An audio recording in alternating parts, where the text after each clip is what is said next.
During an extravagant feast held by Napoleon Bonaparte, a comical catastrophe unfolded when a horde of rabbits was accidentally unleashed, leading to one of the most absurd moments in military history.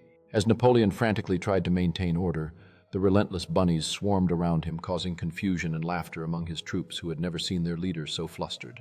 Realizing that his grandiose plans were thwarted by a small army of fluffy critters, Napoleon surrendered to the hilarity, becoming a reluctant participant in the unexpected bunny takeover. In that moment, the once feared general transformed into a figure of humor, embracing the absurdity and creating a legendary story that would be told for generations to come. What began as an embarrassing debacle turned into a cherished memory for Napoleon and his men, reminding everyone that even the mightiest can fall victim to the whims of nature and a playful bunch of rabbits. Years later, Napoleon would share the tale of the great bunny attack with laughter, forever immortalizing the day when fluffy rabbits taught him that humor could emerge even from the most unexpected places.